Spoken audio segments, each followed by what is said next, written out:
Welcome to Emotions and Eating with Nicola Beer. Nicola controlled her feelings using food for 25 years, so she knows how draining it is to be constantly thinking about or acting out with food. Thankfully, having made an amazing breakthrough in her recovery, her mission became about helping others escape the unsatisfying cycle of frustration and self-medication with food. Nicola is determined to help you find your inner strength so you can be healthy, gain confidence, feel great, and be at peace with yourself and food. Hi and welcome. I'm so happy you're here. So today I'm going to be talking about why do we find ourselves craving sugar so badly. Well, scientists have found sugar is more addictive than cocaine. As bread turns to sugar in our system, bread, cake, and pasta addiction is also a real problem for many, with this addiction to white flour. One reason that people binge on sugar and feel they have to have it is linked with the sugar rush it gives us. Maybe you're craving sugar because of the way it makes you feel when you eat. Maybe you like the sugar in the form of bread and pasta and starchy foods as it makes you feel full and comforted. This feeling is then something you look for over and over again to feel good and comforted. The problem here is that the rush is quickly over. The comfort lasts a few seconds or minutes, hence why we never seem to feel like it's enough.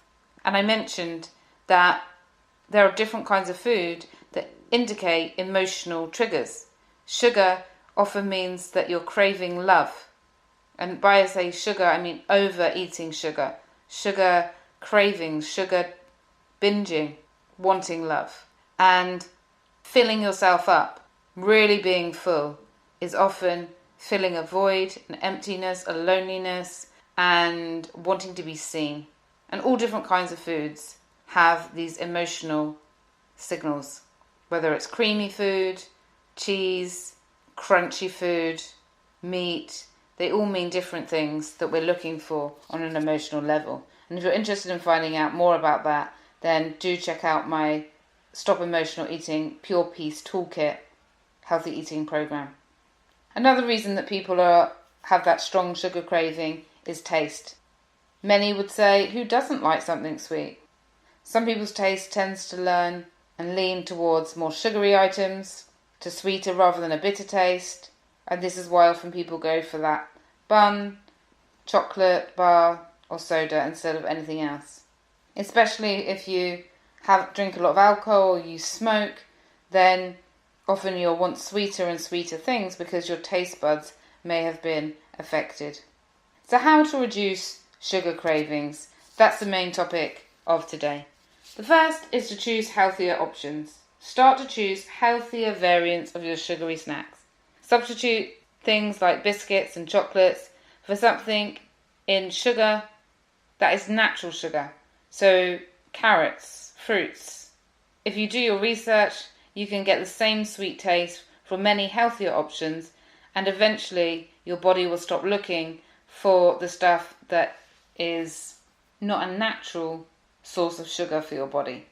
As I mentioned, for me, it took about 7 to 10 days and my taste completely changed. The next thing you can do to reduce the sugar cravings is do a clean-up. Start at home and get rid of all the unhealthy, tempting, unnatural sugars. If something isn't there easily available, then you can't be tempted by it. Don't see this step though as a punishment, but rather one of your steps towards feeling healthier, having more energy, feeling alive. I know this is not possible for all families. If you have children and you want them to be able to have the treats, you want them to have different foods, then look at other ways that you can be creative around this. One mum I worked with gave her husband the responsibility to keep and give out their sweets. Another couple decided no treats in the house, and they'd walk together as a family to buy them from the local store when the children wanted them. Another thing you can do to stop the sugar cravings is to curb your alcohol intake. Remember there are a lot of alcoholic drinks out there that are literally pure sugar when you look at the breakdown of them. I'm sure sometimes when I loved the days where I used to just drink to switch off my mind, it wasn't the alcohol I was craving, it was because the glass of wine or whatever else I was drinking was just like a cup of sugar. And I was craving it because I really craved that sugar fix.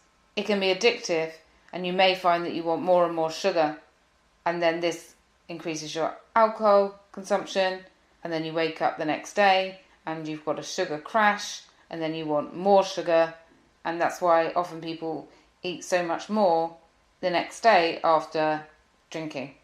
And you can just constantly go throughout the day feeling that you just need to have more and more and more sugar. The next thing is to have a plan. Planning ahead to curb your sugar cravings and your sugar intake can really work. If you decide to go on a sugar detox, you really need to plan to beat those sugar cravings. Preparing your meals and your snacks in advance will help you to stay on track.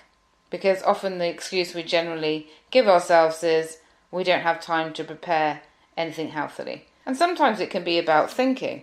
Sometimes we don't have the time even to think, or it just seems like a too big deal to try and know what to have, when we just know how easy it is to just go for something convenient. So you can eliminate this excuse by planning out your meals, planning out your snacks, and carrying them with you if you need to. And also you've got to make it enjoyable. No one wants to think, okay, I've got to now eat this plain food and this and just feel bored by it. We need to give ourselves the gifts of making it interesting, varied flavours and enjoyable. Otherwise, we can break our habits or intentions really quickly. If you're finding this daunting, if you're having really strong sugar cravings and the thought of going on a sugar detox scares you and feels overwhelming, there's nothing wrong with that feeling. It's okay to feel like that. It's natural, in fact. All change can be daunting. And that's why you've got to just do it when you're ready and take it a step at a time, little by little. And if you do the sugar detox, I recommend you just say to yourself, right, I'm taking it a day at a time. Plan what you're going to eat and what you're going to make for yourself, and then just take it a day at a time. That's what I did. I said, just for today, I'm not going to have sugar. Just for today, I'm not going to have bread. And then the next day came, just for today. And I found it much easier to deal with that. Whereas if I said to myself, right, I'm never going to have this again, I'm never going to have that again, then I probably wouldn't have been able to start, or I might have given up. And then each day gets easier and easier.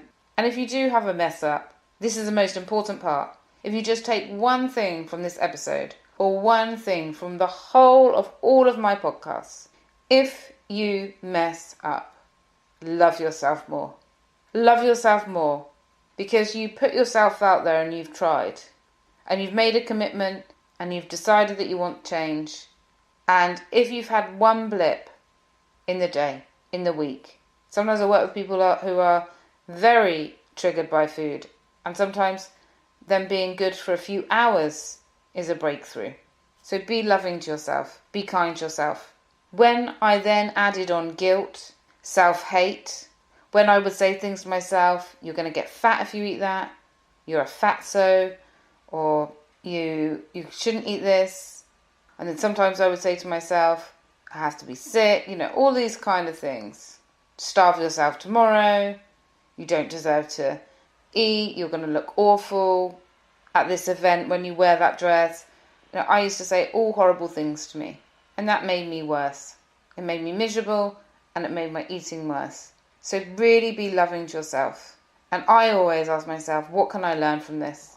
And sometimes I learn, okay, this food is a trigger for me, and that goes on my trigger list. You can have it written down, or it can just be in your mind. And I'm like, okay, learn. Me and that food, at the moment, do not agree with each other.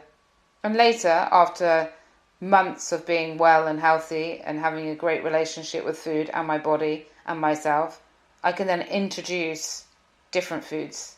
So it's not forever if you don't want it to be forever. And if you do want it to be forever and you have peace in avoiding a certain type of food, because then you know that you're not going to be triggered, then that's amazing too. It's so individual. And the most important thing is loving yourself throughout the process. And then the second most important thing is getting started. Doing something. Getting yourself some more education on loving yourself. Not on diets and calories and all of this other stuff that we're bombarded about. But getting yourself education and actions on physical, nutrition, information can be useful. Most people I work with already seem to know it because, let's face it, if we've got an issue with food, we're always thinking about food until we do something to change it. So we probably like to learn everything we can about food. So the biggest part is the self-love. And that's why I created the self-love audio program, specifically for people that are going through a difficult time with eating. I created a course on actions to love yourself, steps you can take to change the voices in your head, to change the hard words that you say to yourself, to listen to different meditations to feel love and connected to yourself and to the bigger universe. If you want to check out the self-love program, again, you can find the links on my website, nicolabeer.com. It's very affordable because I want people to be able to shift not only their relationship to food, but also their relationship to themselves. From my heart to yours, thank you so much for listening to this episode. Short and sweet. Take care. Bye. Thank you for listening to Emotions and Eating with Nicola Beer. To book your free eating strategy session with Nicola, get the free eating support audio or donate. If you have enjoyed the show and want to help keep the show flowing, visit www.nicolabeer.com, where you can also find out more about her new system that has helped hundreds of men and women to change their relationship with food and their body, so they experience more peace and love in their life. We wish you an amazing love-filled day ahead.